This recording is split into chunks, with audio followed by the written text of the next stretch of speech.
because from there, I expanded the use to not only immunotherapies, but also targeted electrochemotherapy, where now, while we're opening the cell membrane, I can deliver chemotherapy directly to where I want it to go. Longer term survivals, minimal to no side effects, happier pet parents, happier owners, and something that also is complementary to our standard of care. Welcome to the Veterinary Cancer Pioneers Podcast, the show where we delve into groundbreaking work of veterinary professionals who are dedicated to advancing the field of veterinary oncology. I'm your host, Dr. Rachel Venable, and I'm thrilled to embark on this journey with you. This episode is produced and brought to you by Impromed, pioneers in AI-driven precision medicine for veterinary oncology. Impromed's personalized prediction profile helps you make confident treatment decisions for canine lymphoma and leukemia patients by predicting how your patient will respond to multiple chemotherapy protocol options. Learn more at impromedicine.com. That is IMPRI medicine.com.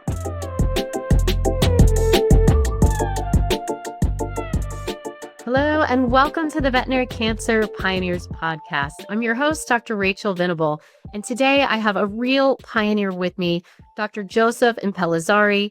He is a pioneer in electrochemotherapy, and he's really been educating a lot of us, myself included, about this new therapy. And he has lectured all over the country, international. He's actually authored the first textbook on veterinary electroporation, and he leads the Barrymore Center for Advanced Cancer Care with Veterinary Oncology Services.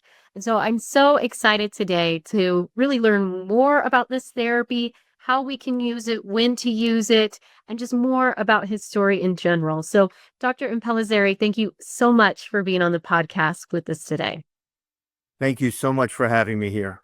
So I always like to get a little more information about everyone and just kind of start at the beginning. What got you into veterinary medicine or certainly veterinary oncology? It's a great question, and it still makes me laugh to this day. I always had an affinity for medicine. I always had an affinity for healthcare. And when I was younger, I saw an injured squirrel that I ended up rescuing when I was in high school. And that just sort of like tipped the scale. And I knew I wanted to do veterinary medicine. At that time, and still, it is such a difficult field to get into that I basically said, if I do not get into veterinary school, maybe I'll just default to medical school. But fortunately, I was accepted, and the rest is history. While I was in school, I was very much into doing everything, surgery, neurology, internal medicine, dermatology, everything, ophthalmology, just to learn as much as I could. And then I realized after I was practicing for about 5 years that I wanted something a little bit more and gravitated towards oncology. I felt it was more one of hope than of despair. And my career has basically been met with, what else can we do? What else is out there? What other options exist? Who's doing something more advanced on the human side that we can bring to the veterinary side? And that's really what's been driving me for now 30 years. A passion of trying to improve upon what we've been doing thus far and how to really get cancer shut down in a more kinder way that it doesn't hurt or affect the patient being treated. Oh, because cancer, often a lot of times people will talk about how the therapy may be worse than the disease. You hear that a lot, especially in people. And what have you found that, trying to be a better type of treatment? So I think when I first started in the field, the first 2 or 3 years was really kind of the standard of care, and pretty much predominantly either surgery to remove it and then follow with chemo. Radiation was sort of just emerging at the time and wasn't very readily available. And as I started to become a little frustrated with the outcomes with those protocols, I started looking for what else we could be tapping into. And I was fortunate many years ago, almost 15 years now, to have a client who really was interested in a specific type of cancer vaccine that was delivered using this concept of what's called electroporation, using an electric pulse to have a transient opening in the cell membrane and allowing delivery of that immunotherapy. And I said to her, Irina, There's no way we're going to get this. It's in Europe. There's so much red tape. And she was persistent. And we ended up getting it. And the rest, as they say, is history, because from there, I expanded the use to not only immunotherapies, but also targeted electrochemotherapy, where now, while we're opening the cell membrane, I can deliver chemotherapy directly to where I want it to go. And that type of technology, which is much more mainstream overseas, is truly emerging here, not only on the human side, but on the veterinary side as well. The concept of this electroporation-based cancer therapies, with targeted electrochemotherapy being predominantly for local disease, controlling the tumor locally, and the immunotherapy, what they call gene electrotransfer, the opening of the membrane to deliver a plasmid intracellular, has really tremendously changed our ability to have longer term survivals, minimal to no side effects, happier pet parents, happier owners, and something that also is complementary to our standard of care. The gene transfer that you're talking about, that I'm not as familiar with. Is that something that's commercially available or? Or unfortunately not yet. So gene electrotransfer is using an electrical pulse to actually allow a transient opening to deliver an immunotherapy. In the case of what we've been doing for many years, we open a cell membrane in a lower leg muscle to allow a muscular expression of a systemic immune response. So if you think about the average, injected in the muscle, IM, injected into under the skin, all of those immunotherapy pathways are still based on presenting the antigen. With gene electrotransfer, you're bypassing it and you're providing an intracellular delivery. And that delivery changes the immune response by up to 100-fold. The downside to the technology is it does require a short sedation. So people will say, do you have to sedate them? In people, they use local anesthesia for this, but in animals, I think that little bit of a, if you will, a pinch or something is just, it's a quick procedure, but I think it needs a short sedation. So that's been a disadvantage, that we've been trying to look at other options for delivery systems, but so far gene electrotransfer has really risen to the top. And until we can find a better choice, that's going to be the mainstay of our cancer immunotherapy delivery. That's really interesting. And, focusing over onto the electrochemotherapy, since more of us have that option available and hearing a lot more about that, when do you decide that a case is a good case for electrochemotherapy versus other treatment options, or do you combine it with a lot of things? Yeah, it's an excellent question. I think the hallmark of effective cancer therapy is combination therapy. So very much I try to bring other modalities, surgery, chemo, radiation, in with targeted electrochemo as much as possible. But realistically, the cases that we get are probably twofold. The first is, hey, I removed this tumor, but I couldn't get it all. And now we're looking for something else to control local recurrence. And so for the most part, that falls into, hey, let's cut out more tissue, which is not always possible.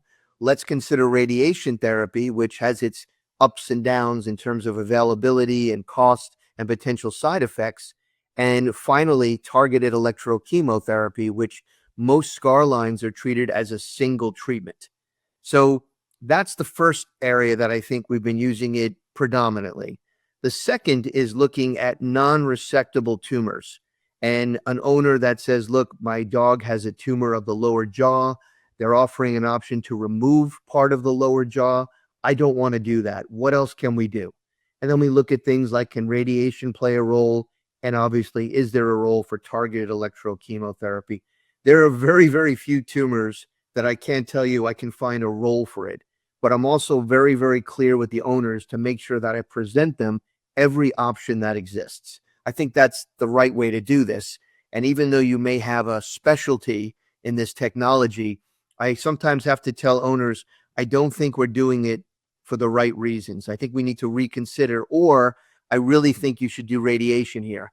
The data is far more compelling to pursue that modality and not the targeted electrochemo. You notice you're calling it targeted electrochemo. Why are you using that phrase? Otherwise, So I've just heard it as electrochemo. Yep, no, absolutely. So when it first originated about 40 years ago out of France, the name was simply electroporation with chemotherapy. And then it shortened to just electrochemotherapy. And I found over many years when I use that term, owners still think of it as like shock therapy. Ooh, electro, what are you doing? You're shocking, my animal. And it's nothing like that. So I've effectively decided to change the nomenclature to define it as targeted electrochemotherapy. And it's become far more acceptable, especially trying to describe it to owners. The joke we used to say is, electrochemotherapy, are you trying to reanimate Frankenstein's monster? Like, what are you doing to my dog? And you have to break it down and explain it. But when I say it as targeted electrochemotherapy, they like the fact that it's very focused. They like the fact that you're not just hitting everything and hoping for some of the damage to be to the cancer. And it's made a difference, in my opinion. So for us, we tend to call it targeted electrochemotherapy. The genre would clearly define it still as electrochemotherapy. That certainly makes sense to me because I've definitely had clients that were imagining more of the Frankenstein situation. And so trying to explain to them, like, it's not like this, it's just at the tumor. So it is kind of funny what can come to your imagination. And, a lot of people, they haven't seen electrochemotherapy. So can you kind of walk us through, like, what does that typically look like? Like, how does that procedure, kind of walk us through the steps? So initially, we do our consults and confirm that the patient is a good candidate. We make sure that their staging is clear, and we know what we're focusing on. We explain the risks, which are truly minimal. This is a non-thermal technology, and with the exception of some redness or irritation at the site being treated, we really don't even see any type of pain or discomfort on the way home. It's also an outpatient procedure, and again, a very short anesthetic protocol, typically up and down, I'd say within 20 minutes. So the patient is prepped, an IV catheter is placed. We then induce the patient with a short-term anesthetic. Depending on what we're treating, we may or may not intubate. If we intubate, we have the tube placed, and then they're placed at least on oxygen. Essentially, the area being treated is usually clipped and prepped, but not always. Some of the areas are very sensitive, and clipping at the site will end up causing more irritation post-procedure. So it's a little bit of a judgment call when it comes to the clip and prep, but we want the area to be sort of clean and well-defined.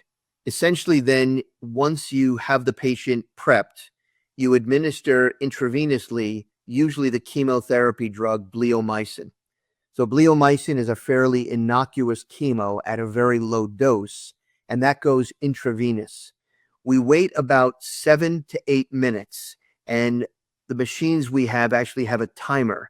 So as soon as my team is injecting the drug, they please hit the timer. We hit the play timer, and it counts down.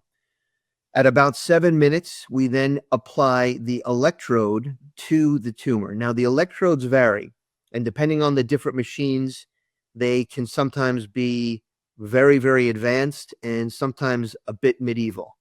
The electrodes we use are typically a small array of linear needles in a linear pattern of about 8 needles, 4 per row. And with that electrode, we have different sizes, a centimeter, 2 centimeters, and actually up to 3.5 centimeters. So depending on the depth of the tumor, I have the ability to modify how deep I want to insert the needles to get full encompassing of the area to be treated, including the perimeter. The electrode is then placed into the tumor. The machine is charged. We call it arming and then treating. At the treating, the pulse goes through. Depending on the area being treated, if there's any type of muscle, you may get a contraction.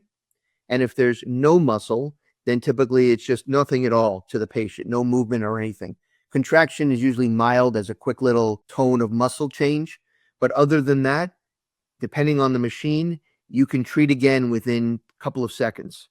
Some machines take a little longer to reset, but essentially what you're doing is you're taking that electrode and you're going around the tumor and into the tumor.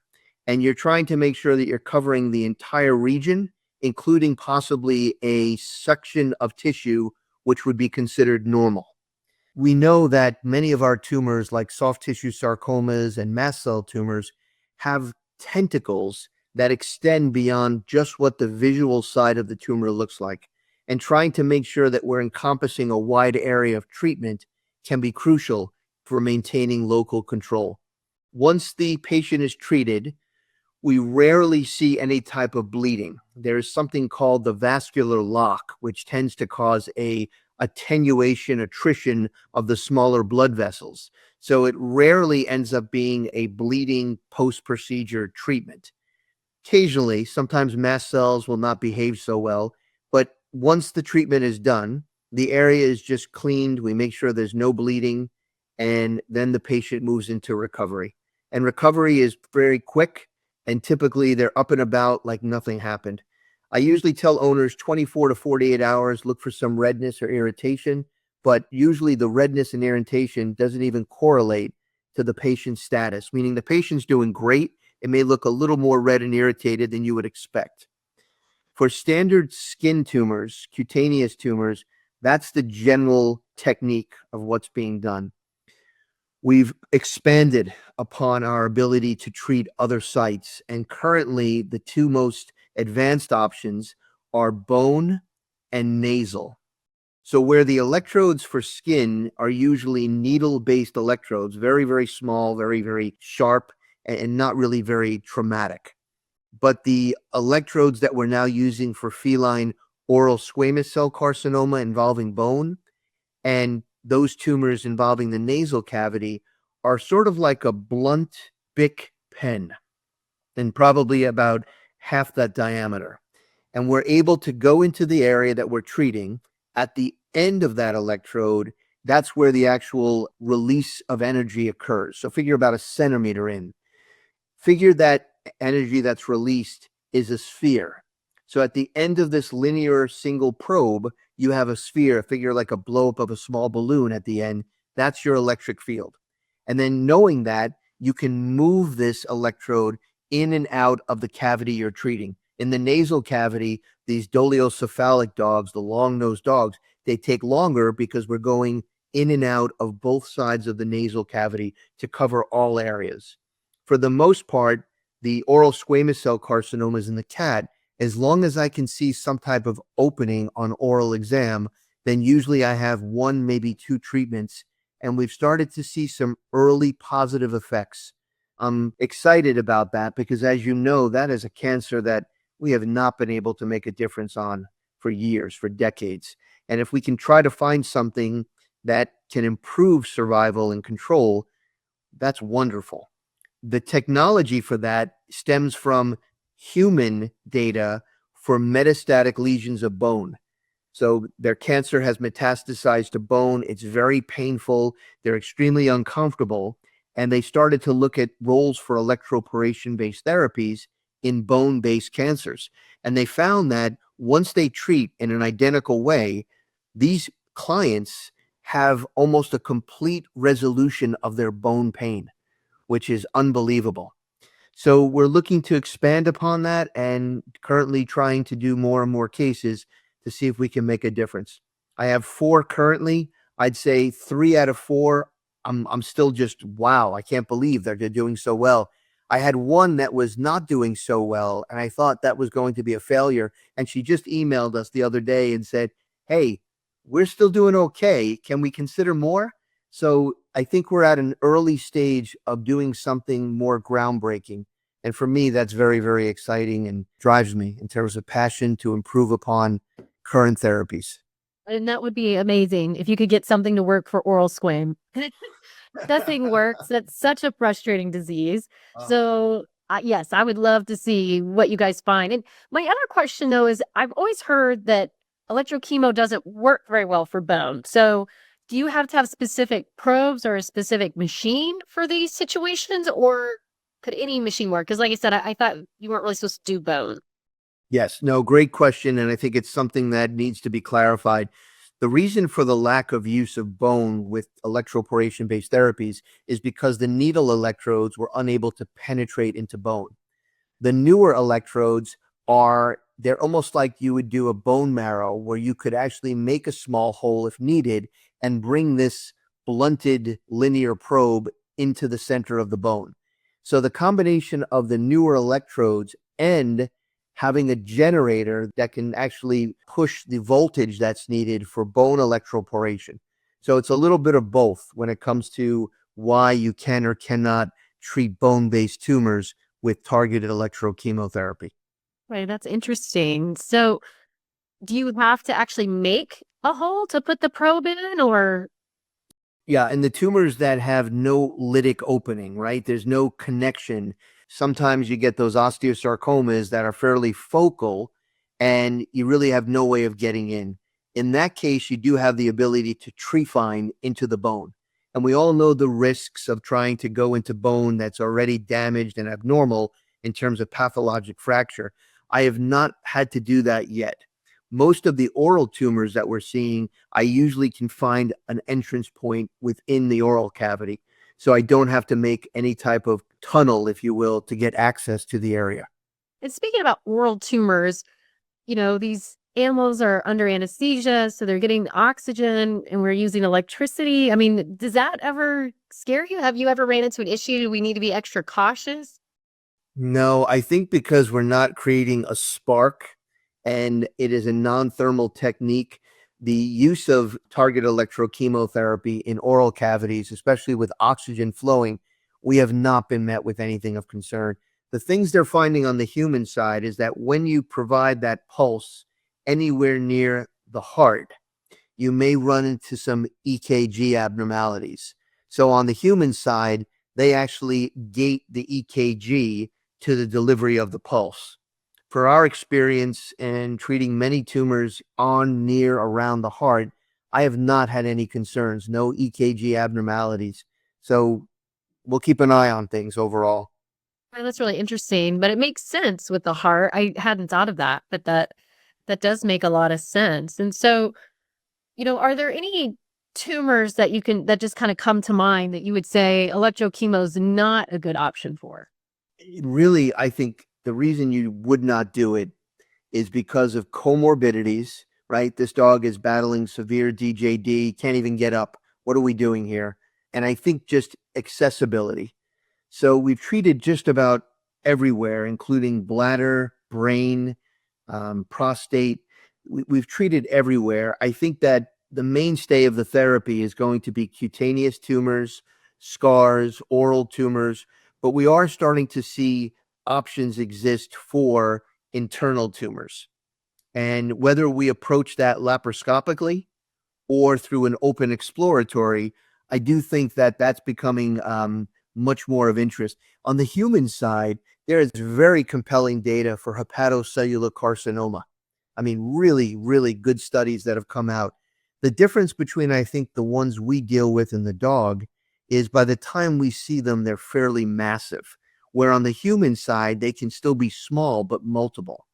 So I think that's another area that we have to look at the technology and figure out, is there some way we can improve upon it? So I'll give you an example. The electrodes that we currently use 90% of the time are linear electrodes and essentially have an extension of about half a centimeter to a centimeter deep to the needle of where I place it. But there are hexagonal electrodes. So instead of having a linear array, these are hexagonal arrays, and they produce far more energy and far more depth. So we're starting to look at more hexagonal electrodes in tumors that are greater than, say, 2 centimeters and starting to see better responses. So I think all of this is all, still in development, but we try to take a look at what's being used on the human side and then from there extrapolate to how we can use it on the veterinary side. Wow, that's really interesting to think about bladder tumors and brain tumors. How did you even access like the bladder or brain? Was that laparoscopic, at least for the bladder? For both of those, it was with a surgeon. The surgeon got us in. So the brain was a complete exposure, and there was nothing that could be done for this dog, no radiation. And so they wanted to try that, and we did. And the dog recovered and did okay, but I'm not quite sure of the long-term success with that one. The bladder one is met with some of our colleagues down in South America who've been doing bladder targeted electrochemo for probably 5 years. And they have some very good data that basically get me into the area, give me exposure to the bladder. Most of the tumors are trigonal and obviously non-resectable, and they're treating as a one and done. So single treatment, go in, treat the area, and they're seeing reduction of tumor burden and obviously improvement of urinary patency, which is fantastic. So we're trying to do more of that, but it's funny. We try to educate other oncologists and tell them about this technology, which is the main group we want. But I do think that the surgeons, the neurologists, the internists should also know about this because they're also not aware what other technologies may exist that could be a better choice. And anytime there's an emerging therapy like this, it's always met with skepticism, and it should be. But we really try to ground clients and referring vets and other specialists with the data that exists from publications, personal experience, and obviously anecdotes from those that have been doing this for some time. That's really interesting. I had no idea that South America was doing that. And maybe I'm just biased because I live in the US. So I feel like a lot of times we're on the forefront of things, but it sounds like with electrochemo, everyone else is kind of on the forefront. Am I wrong? I don't know. No, It I seems I like. think you're exactly right. I think this is one area where I do think the United States has been slow to catch up. And I tell owners, there's a lot of people that once they hear about this, they end up traveling to Europe for treatment just because they like the concept and it makes sense. Some of the larger center, they're doing a ton of this. There's groups in Italy as well that are doing this, for metastatic disease from breast cancer, areas of cutaneous basal cell, things that, are just being met with no good response, facial tumors, where you're limited on how much you can truly cut out or what you can irradiate. So I think this is an area that I agree with you. We're slow to the table here. And I think that our colleagues outside the US have really been at the forefront for some time. Speaking of just Europe and things, I know a lot of the machines, when I've looked myself or talked to other colleagues about, okay, we want to start electrochemo in our practice. How do we go about buying machines? Seems like a lot of the machines are overseas, and sometimes there's even issues trying to get them in. Are all the machines the same? Are they different? What would you, well, I guess answer that. And then my follow-up question is, how does a group go about trying to find the right machine for them? So excellent, excellent questions. And I get these questions all the time when people reach out and say, hey, I'm interested in adding electrochemo. I need your opinion. I need your this. And so this is what I tell them. The machines are very different. You would think that they're all fundamentally the same, but they're not. They are not. And because of that, you have machines that are more likely to cause necrosis, the dark blackening of tissue that unfortunately leads to quality of life issues to the patient and sometimes an owner regretting that they made a decision. Whereas the better machines, higher caliber machines, we have none of that. We don't deal with any type of necrosis. I think it's also a matter of, you're going to pay more, but you're going to get more. The other thing is the electrodes. The electrodes really make or break the ability to treat. And some of the lower cost machines have electrodes, but they're limited. And other companies have an array of electrodes that, we have one that basically slips on your finger. So you can put that into the oral cavity and get all the way down deeper into the throat in areas that normally were not accessible. So I think the important thing is knowing there are differences, except for one, I believe they're all manufactured overseas. And then the second question is, how do we improve upon getting the right information to the right specialist about making these choices? One of the things we've been looking at and we're planning to do for 2026 is to actually have a forum here in the United States on electroporation-based therapies and have some of the people who've been doing this for a long time come lecture, almost repeat what's being done overseas for European specialists and everything. And I think that's going to help tremendously because that'll be a forum for not only didactic education, but we'll also have the ability to have clinical experience. This is how we do it. Let's pretend, this potato is the tumor and we can treat, which gives people the confidence before investing and make sure that they do their own due diligence to know that this is the right generator. Some of the machines I find are limited in terms of their customer support, or when something goes wrong, how do I get a replacement? So those are logistical issues related to any manufacturer, but I think it's important before you jump in to know what options exist out there.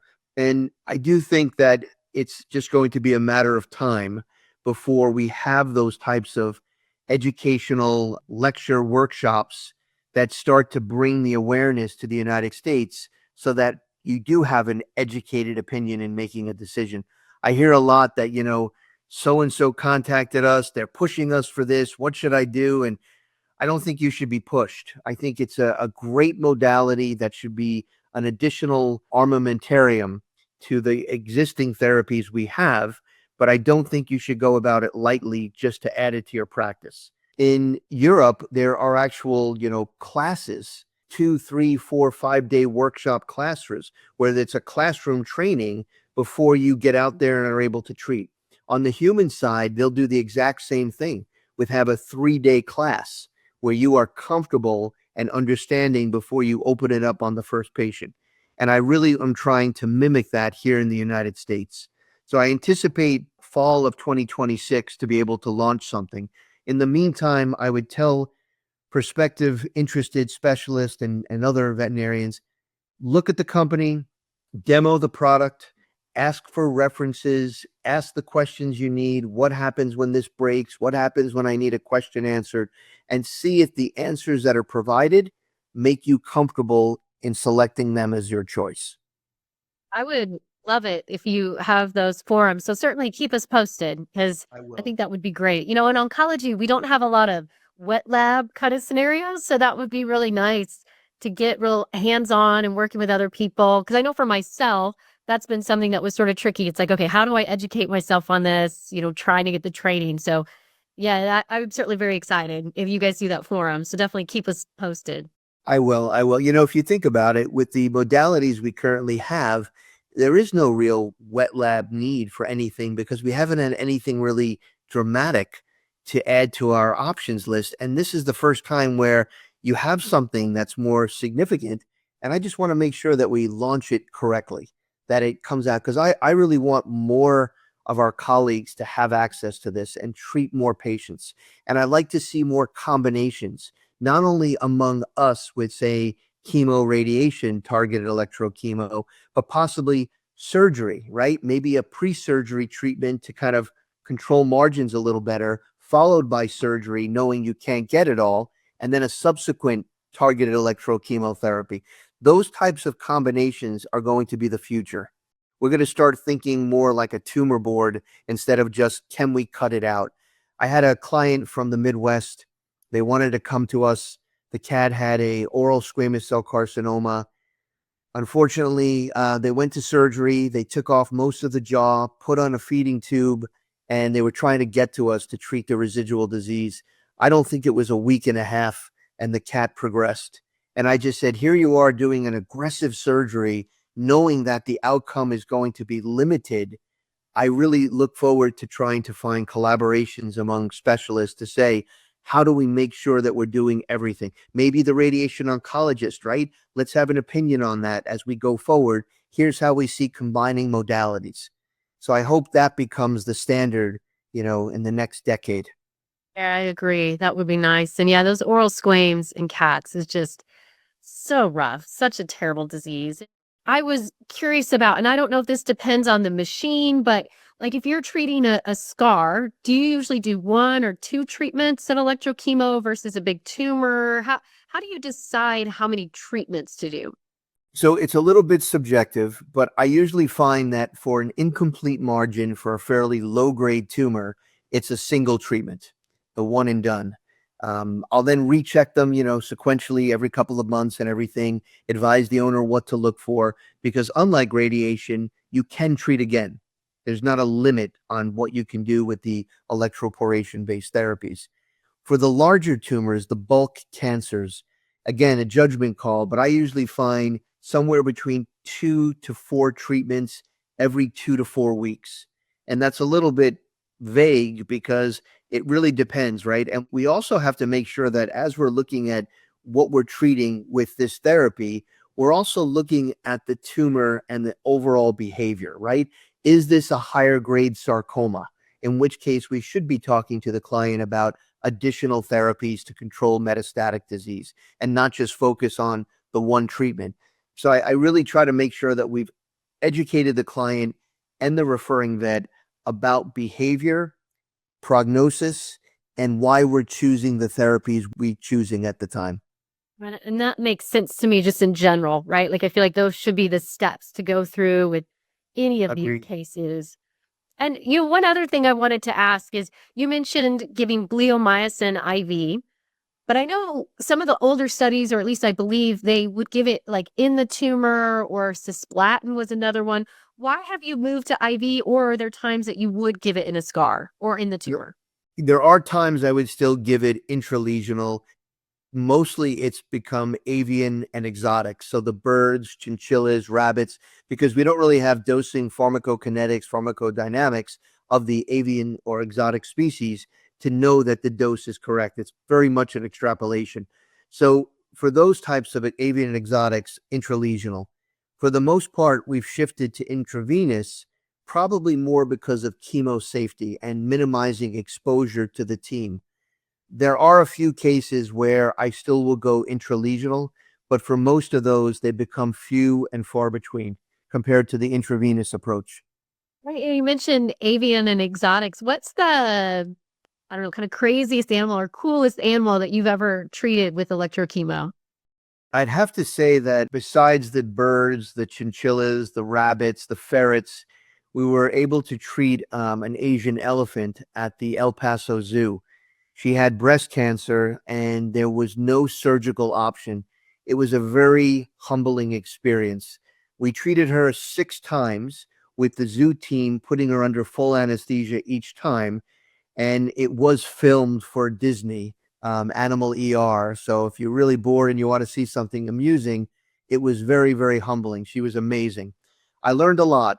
I learned that the skin of an elephant has an epidermis about 2 centimeters, which helps protect them from the lions, but makes it difficult to get penetration.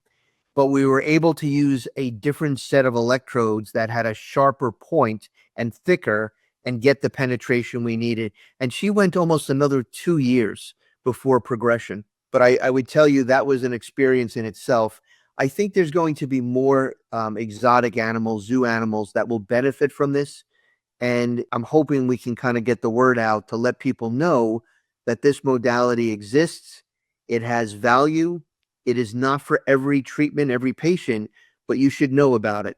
And at least the questions I usually get from owners is, why doesn't my vet know about this? Or how come I didn't know about this? And I say, it's an emerging therapy. It's predominantly based outside the US, but it's grounded in good science and rooted in good responses. And because of that, we're really trying to launch it, expand upon it, educate more people here so we can have more cases to be treated because we see the value of what it provides. Certainly seen that too since I've started using it. And but that is a crazy story, treating an elephant, and it was on Disney. So that is pretty cool. I'll certainly have to look that up. And I never really thought about the elephant skin, but yeah, that would be hard. I think the funny part is when I first was brought in to consult, and I said, well, do you think I could get close enough to kind of lay hands on it and everything? And they're like, no, I think she'd probably kill you with her trunk. So they said, we're going to use general anesthesia. And I said, I think that's a great idea. But watching an elephant, God, she was probably 4,000 pounds, something like that, to be put under general anesthesia. I give the zoo tremendous credit. They did a wonderful job and didn't just do it once. It was a total of 6 times that they did it. And I could not ask for a better team to work with. A really amazing thing to see, dropping such an incredible animal under anesthesia. Right. I can only imagine. I mean, even just her trunk, but also her legs. If she's laying on her side while you're trying to treat her, you've got to make sure her legs don't accidentally kick you or twitch, that would be. We had to tie her legs and put it on a hoist. And then 3 guys would have to pull to lift the leg out of the way so I could get to the mammary tumor underneath. So it was and you don't know these things until she's under, right? So you're doing a lot of things on the fly, not knowing. And again, the team I had was second to none. And I feel very lucky that we were able to make a difference with her. And I hope that down the road, we can continue to offer this to exotic animals and owners that are looking for what options exist outside of the mainstay of what we currently offer. If I could, just lastly, the latest thing that we're looking to do is with our immunotherapies, the gene electrotransfer, we've started adding in the PD-1 inhibitors. So having the ability to combine an immunotherapy with an immunotherapy that's more generic, if you will, we're really starting to see some good survival times that we're hoping will continue, and when evaluated statistically will be significant. It's kind of mimicking what's happening on the human side when you combine a PD-1 inhibitor with other therapies. And I'm really excited about that because I do think it's now starting to offer a better chance than currently what we've been able to offer. So you're using the checkpoint inhibitor with electrochemo, or did you say the gene immunotherapy? The checkpoint inhibitor with the gene electrotransfer. So instead of just providing the immunotherapy as a standalone like we've been doing, we're now combining it with the checkpoint inhibitor, the PD-1 inhibitor. And I can tell you that it's very much mimicking what's being able to be offered on the human side. So exciting. We're really hoping to show some data on that when we can. But I like the idea because it's mimicking what's currently the standard on the human side. So that always is something that clients like to hear. I don't know. That is really interesting. And I'll definitely be looking forward to seeing that data. And also when we can get that more commercially available, the gene transfer. It's been frustrating because I want more people to have it, but you need to have the consistency of the same machine, the same people that know how to do it the exact same way. So it takes a little bit of training involved and commitment. But I think, especially as we move towards the interest in these technologies, it's inevitable. And I do think you're going to start to see more and more people that are, hey, how can I become part of this and have the immunotherapy options that right now are currently limited to our New York City location, our Alaska location, and probably our Florida location in the next few months. You certainly are spread out across the country. So that's going to help people. I very much feel like I want to get more people to know about this, and I'd like to treat more patients. So we really tried to expand to areas where the demographics are, I'm looking for something more, and I just don't know where to get it. And so with those locations, and we've also have Rhode Island, we've really been able to expand upon a better subset of patients that will benefit from this. And I think as long as you're educating the owner about everything, upfront, transparent with the pros, the cons, it becomes a choice. And for most people, they want to know that 10 years from now, they're going to look back and say, I did everything I could. I feel good about my decisions. And whatever happened, there's nothing I can regret. I can just feel sorrow because of the loss. And if you start with that conversation up front, most people say, yeah, that's exactly what I'm looking for. I want to know that I did everything that made sense, and that's why I'm here. And that's typically how we get many of our clients finding us on Google and then saying, I want to hear what you have to say. I like this idea, but I want to know more. Well, and what is a good way for people to reach out to you or just know where you're doing these services? So the easiest way is our website, and that's www.petcancerinformation.com. Petcancerinformation.com. That has everything on there, including ways to reach us. The other way is directly through email, which is very easy and simple to remember. oncologyvet@gmail.com. Oncologyvet, all one word, @gmail.com. We do phone consults because sometimes we get clients from the other coast and they just want to know more, and we're happy to offer that as a choice. Ideally, we try to get them in so I can have an actual evaluation of the patient and make sure that the client has enough time to ask everything that's needed about making future decisions. I totally agree. I think this could really be used in so many different ways. And I think it has got a lot of value to it. So I'm excited to learn more about it, be a part of it, and can't wait to see what the future holds for all of this. And Dr. Impellizeri, this has been a fantastic conversation. I love learning more about this. And as we wrap up today, I always ask everyone, who do you think would be a good guest on our show? First of all, Dr. Venable, thank you so much for allowing me to be here. It was wonderful, and I very much appreciate the time and the ability to try to educate more people about this technology. I think if I was going to pick somebody, I would look to find you somebody who was doing this in a unique setting, like perhaps the people doing the bladder-based targeted electrochemo, to hear their perspective on it. I just think you have to find someone who is more on the cutting edge of options to really continue to move our profession forward and allow more people to think outside the box for what we can, advance and improve upon. So I'd be happy to share some of those names with you at some point. Yeah, there's a few that I think will be, a very interesting podcast attendee. Perfect. I can't wait to learn. And yeah, I agree. The cutting edge, it's always interesting to see where people are going, what they're doing, what are the possibilities. So definitely excited for all that. Again, thank you so much for being so gracious with your time and information. You really are just trying to educate all of us, especially here over in North America. So thank you so much for that. And I really appreciate you being on the podcast. It's definitely been our pleasure to host you today. It's been my pleasure. And I thank you again for giving me this opportunity. I really appreciate your time. Well, that's it for this episode of the Veterinary Cancer Pioneers Podcast. If you enjoyed this episode and gained valuable insight, we would be so grateful if you could share our podcast with your friends and colleagues. And it would be even more wonderful if you want to give us a 5-star rating, positive review, or any kind of feedback on Apple Podcasts or wherever you listen. The Veterinary Cancer Pioneers Podcast is presented to you by Impromed.